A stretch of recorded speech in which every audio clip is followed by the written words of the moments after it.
ಅಂಕೋರ್ what ಯಾರಿಗೆ ಗೊತ್ತಿಲ್ಲ ಹೇಳಿ. ಇತ್ತೀಚೆಗಂತೂ ಇದು ತುಂಬಾ ಚರ್ಚೆಯಲ್ಲಿ ಇರುವಂಥ ಒಂದು ಫೇಮಸ್ ಆದಂಥ ಟೂರಿಸ್ಟ್ ಸ್ಪಾಟ್ ಇದು.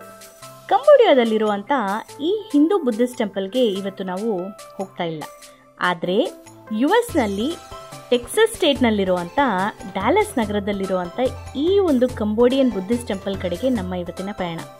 ಈಗಾಗಲೇ ಸಮ್ಮರ್ ಶುರುವಾಯಿತು, ಟೆಂಪ್ರೇಚರ್ ಸಹ ಹೆಚ್ಚಾಗ್ತದೆ. ತುಂಬಾ ಬ್ಯೂಟಿಫುಲ್ ಡೇ ಆದಂಥ ಈ ಶನಿವಾರ ನಾವು ಈ ಕಂಬೋಡಿಯನ್ ಬುದ್ಧಿಸ್ಟ್ ಟೆಂಪಲ್ಗೆ ಹೋಗ್ತಾ ಇದ್ದೀವಿ.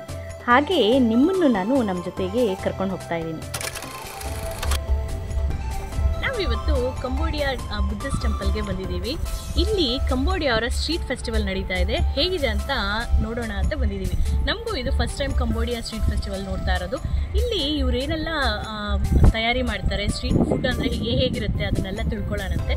ಬನ್ನಿ ಹೋಗಿ ಎಕ್ಸ್ಪ್ಲೋರ್ ಮಾಡೋಣ.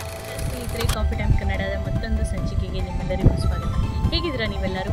ಇವತ್ತು ಇಲ್ಲಿ ನಡೀತಾ ಇರೋವಂಥ ಫೆಸ್ಟಿವಲ್ ಹೇಗಿದೆ ಅಂತ ನೋಡೋಣ ಅಂತ ಹಾಗೆ ನಿಮ್ಮ ಜೊತೆ ಶೇರ್ ಮಾಡ್ಕೊಳ್ಳೋದು ಉದ್ದೇಶವಾಗಿ ಈ ವಿಡಿಯೋ ಮಾಡ್ತಾ ಇದ್ದೀನಿ. ಬೇಗ ಹೋಗಿ ಚೆಕ್ಔಟ್ ಮಾಡೋಣ ಬನ್ನಿ. ಸಾಧಾರಣವಾಗಿ ನಾನು ಯಾವುದೇ ಒಂದು ಜಾಗಕ್ಕೆ ಭೇಟಿ ಕೊಟ್ಟರೆ ಅದರ ಇತಿಹಾಸನ ತಿಳ್ಕೊಳ್ಳೋದಕ್ಕೆ ಪ್ರಯತ್ನ ಪಡ್ತೀನಿ. ಹಾಗೆ ಆ ಎಲ್ಲ ವಿಚಾರವನ್ನು ನಮ್ಮ ವಿಡಿಯೋದಲ್ಲಿ ನಾನು ಅದನ್ನು ಇನ್ಕ್ಲೂಡ್ ಮಾಡ್ತೀನಿ. ಅದೇ ರೀತಿ ಈ ಒಂದು ಟೆಂಪಲ್ ಬಗ್ಗೆನೂ ತಿಳ್ಕೊಳ್ಳೋಣ ಅಂತ ಹೇಳಿಬಿಟ್ಟು ಹುಡುಕಿದಾಗ ನನಗೆ ಯಾವುದೇ ಒಂದು ಮಾಹಿತಿ ಸಿಗಲಿಲ್ಲ. ಸರಿ, ಹೇಗಿದ್ರು ಆ ಟೆಂಪಲ್ಗೆ ಹೋಗ್ತಾ ಇದ್ದೀವಲ್ಲ, ಅಲ್ಲೇ ಯಾರನ್ನಾದ್ರೂ ಕೇಳಿ ತಿಳ್ಕೊಳ್ಳೋಣ ಅಂತ ಹೇಳಿಬಿಟ್ಟು ಹುಡುಕಾಡ್ದಾಗ್ಲೂ ಯಾವುದೇ ಒಂದು ವಿಷಯ ನನಗೆ ಗೊತ್ತಾಗಿಲ್ಲ. ಕೆಲವೊಂದು ಸರಿ ಆನ್ಲೈನಲ್ಲಿ ಹುಡುಕಿದಾಗ ಸಿಗದೇ ಇರೋವಂಥ ಮಾಹಿತಿ ಅಲ್ಲಿನ ಜನರನ್ನ ಕೇಳಿದಾಗ ಸಿಗತ್ತೆ. ಹಾಗೆ ಅಲ್ಲಿನ ಟೆಂಪಲ್ನಲ್ಲಿ ಕೇಳಿದ್ರೆ ಅಲ್ಲಿ ಯಾರಿಗೂ ಇಂಗ್ಲೀಷೇ ಬರ್ತಾ ಇರಲಿಲ್ಲ. ಇಂಗ್ಲೀಷ್ ಬರ್ದಿರೋ ಕಾರಣ ಅವ್ರು ಹೇಳೋದು ನನಗೆ ಅರ್ಥ ಆಗ್ತಾ ಇರಲಿಲ್ಲ, ನಾನು ಹೇಳೋದು ಅವ್ರಿಗೆ ಅರ್ಥ ಆಗ್ತಾ ಇರಲಿಲ್ಲ. ಯಾಕಂದರೆ ನನಗೆ ಕಂಬೋಡಿಯಾ ಅವರ ಭಾಷೆ ಬರಲ್ಲ. ಫುಡ್ ಸ್ಟಾಲ್ಸಲ್ಲೂ ನಮಗೆ ಇದೇ ರೀತಿಯಾದಂಥ ಎಕ್ಸ್ಪೀರಿಯನ್ಸ್ ಆಯಿತು. ಹಾಗಾಗಿ ಇವತ್ತಿನ ಒಂದು ವಿಡಿಯೋದಲ್ಲಿ ನಾನು ಫಸ್ಟ್ ಟೈಮ್ ಟೆಂಪಲ್ ವಿವರಣೆ ಕೊಡ್ತಾ ಇಲ್ಲ, ನಮಗೆ ಇಲ್ಲಿನ ಎಕ್ಸ್ಪೀರಿಯನ್ಸ್ ಹೇಗಿತ್ತು ಅಂತ ಮಾತ್ರ ನಾನು ಶೇರ್ ಮಾಡ್ತಾ ಇದ್ದೀನಿ. ಇದು ಕೇವಲ ನಮ್ಮ ಅನಿಸಿಕೆ ಅಷ್ಟೇ. ಟೆಂಪಲ್ ಬಂದ್ಬಿಟ್ಟು ತುಂಬಾ ಸುಂದರವಾಗಿದೆ.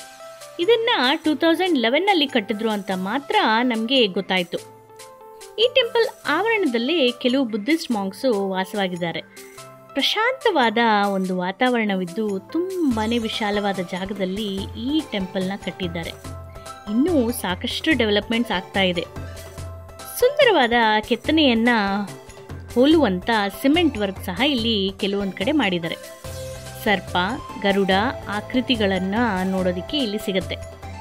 ದೇವಸ್ಥಾನ ಇಷ್ಟು ನೋಡೋ ಅಷ್ಟೊತ್ತಿಗೆ ಈ ಬಿಸಿಲಲ್ಲಿ ತುಂಬಾ ಸುಸ್ತಾಗೋಕೆ ಶುರುವಾಯಿತು.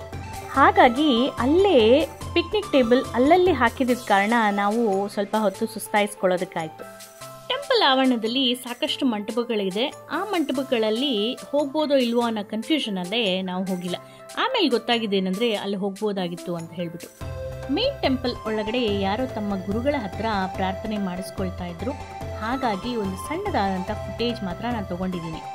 ಕಮ್ಯುನಿಕೇಷನ್ನ ಒಂದು ಸಣ್ಣದಾದಂಥ ಒಂದು ತೊಂದರೆ ಇದ್ರೂ ಅಲ್ಲಿನ ಜನ ತುಂಬಾ ವೆಲ್ಕಮಿಂಗ್ ಆಗಿದ್ರು. ಒಂದು ಬ್ಯೂಟಿಫುಲ್ ಸ್ಮೈಲಿಂದ ನಮ್ಮ ಆ ಒಂದು ಕಮ್ಯುನಿಕೇಷನ್ ಪ್ರಾಬ್ಲಮ್ನ ಸಾಲ್ವ್ ಮಾಡ್ತಾಯಿದ್ರು. ನಮ್ಮ ದೇವಸ್ಥಾನಗಳಲ್ಲಿ ನಾಗರಕಟ್ಟೆ ಇರೋ ಥರ ಇಲ್ಲಿ ಬುದ್ಧನ ವಿಗ್ರಹಗಳನ್ನ ಇಟ್ಟಿದ್ರು. ಅದರ ಮೇಲೆ ಡೊನೇಟ್ ಮಾಡಿದಂಥವ್ರ ಹೆಸರು ಸಹ ಕೆತ್ತಲಾಗಿತ್ತು. ಮೇನ್ ಬಂದ್ಬಿಟ್ಟು ಈ ಕಂಬೋಡಿಯನ್ ಸ್ಟ್ರೀಟ್ ಫುಡ್ ಫೆಸ್ಟಿವಲ್ ನೋಡೋದಕ್ಕೆ. ಕಂಬೋಡಿಯನ್ ಫುಡ್ ನಮಗೆ ತುಂಬಾ ಹೊಸದು, ಹಾಗಾಗಿ ಏನೂ ಎಕ್ಸ್ಪೆಕ್ಟೇಷನ್ಸ್ ಇರಲಿಲ್ಲ. ನೋಡೋಣ ಏನು ಸಿಗುತ್ತೆ ಅಂತ ಹೇಳಿಬಿಟ್ಟು ಟ್ರೈ ಮಾಡೋಣ ಅಂತ ಬಂದ್ವಿ. ಸಾಕಷ್ಟು ಸಿಮಿಲಾರಿಟೀಸ್ ಕಾಣಿಸ್ತಾ ಇದೆ. ಮೇನ್ ಬಂದು ಬಾಳೆ ಎಲೆ, ಕೋಕೋನಟ್ ವಾಟರ್, ಟೀ, ಕಾಫಿ, ನಮ್ಮ ಶುಗರ್ ಕೇನ್ ಜ್ಯೂಸ್, ಹಲಸಿನ ಹಣ್ಣು, ದಂಟಿನ ಸೊಪ್ಪು, ನುಗ್ಗೆ ಸೊಪ್ಪು, ಕರಿಬೇವು ಇದೆಲ್ಲ ನಮಗೆ ಇಲ್ಲಿ ಕಾಣಿಸ್ತು. ಬಾಳೆ ಎಲೆಯಲ್ಲಿ ಕಡುಬಿನ ಥರನೇ ಏನೋ ಸುಡ್ತಾ ಇದ್ದಿದ್ದದ್ದು ಕಣ್ಣಿಗೆ ಬಿತ್ತು. ಅದ್ರ ಜೊತೆಗೆ ಬೇರೆ ಬೇರೆ ಫೀಲಿಂಗ್ಸ್ ಇರುವಂಥ ಕಡುಬಿನ ಥರನೇ ಇರುವಂಥದ್ದು ಸ್ಟೀಮ್ ಮಾಡಿರೋದು ಸಹ ಇಲ್ಲಿ ಮಾರಾಟಕ್ಕಿಟ್ಟಿದ್ರು. ಅದ್ರ ಹೆಸರನ್ನ ಅವ್ರು ಏನೋ ಹೇಳಿದ್ರು, ನಮಗೆ ಅರ್ಧಂಬರ್ಧ ಅರ್ಥ ಆಯಿತು. ಇನ್ನು ಪ್ರಯತ್ನ ಎಲ್ಲಿ ಮಾಡೋಣ ಅದನ್ನು ಹೇಳೋದಕ್ಕೆ. ಸೊ ಹಾಗಾಗಿ ನಾನಂತೂ ಅದನ್ನು ಹೇಳೋ ಒಂದು ಪ್ರಯತ್ನ ಸಹ ಮಾಡಿಲ್ಲ. ಸ್ವಲ್ಪ ಹೊತ್ತು ಮುಂಚೆ ನಿಮಗೆ ಒಂದು ಬ್ಯಾಸ್ಕೆಟ್ ಕಾಣಿಸ್ತಲ್ಲ, ನಮ್ಮ ಕಡೆನೂ ಇಂಥ ಬ್ಯಾಸ್ಕೆಟ್ಟು ಒಂದು ಕಾಲದಲ್ಲಿ ಮಾಡ್ತಾಯಿದ್ರು ಅಲ್ವಾ? ಯಾರಿಗೆಲ್ಲ ಅದು ನೆನಪಿದೆ ಅಂತ ಹೇಳಿಬಿಟ್ಟು ಕಮೆಂಟ್ ಸೆಕ್ಷನಲ್ಲಿ ತಿಳಿಸಿ. ವೆಜಿಟೇರಿಯನ್ ಆಪ್ಷನ್ಸ್ ತುಂಬಾ ಕಮ್ಮಿ ಇದೆ. ಆದರೂ ಕಡುಬಿನ ಥರ ಕಾಣಿಸಿದ ಕಾರಣ ನಾವು ಇದನ್ನು ಟ್ರೈ ಮಾಡೋಣ ಅಂತ ಹೇಳಿಬಿಟ್ಟು ಅದನ್ನು ತೊಗೊಂಡ್ವಿ. ಮತ್ತು ಪಡ್ಡು ಥರನೂ ಏನೋ ಕಾಣಿಸ್ತು. ಸೊ ಹಾಗಾಗಿ ಅದನ್ನು ತಗೊಂಡ್ವಿ. 2 ವೆಜಿಟೇರಿಯನ್ ಆಪ್ಷನ್ಸ್ ಆಗಿತ್ತು.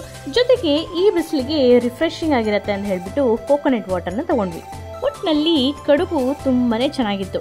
ಅದರಲ್ಲಿ ಬಿಳಿ ಎಳ್ಳು, ಹೆಸರುಬೇಳೆ, ಕೊಬ್ಬರಿ, ಶುಗರ್ನ ಫಿಲ್ ಮಾಡಿ ಬಾಳೆ ಎಲೆನಲ್ಲಿ ಸ್ಟೀಮ್ ಮಾಡಿದ್ದಾರೆ. ಪಡ್ಡು ಥರನೇ ಕಾಣಿಸಿದ್ರು ಅದು ತುಂಬಾನೇ ಸ್ಟಿಕ್ಕಿ ಇದ್ದ ಕಾರಣ ಅಷ್ಟು ನಮಗೆ ಇಷ್ಟ ಆಗಿಲ್ಲ. ಇನ್ನು ಕೋಕೋನಟ್ ವಾಟರ್ ಅಂತೂ ಕಾಸ್ಟ್ಕೋದಿಂದ ತಗೊಂಬಂದಂಗೆ ಅನಿಸ್ತು.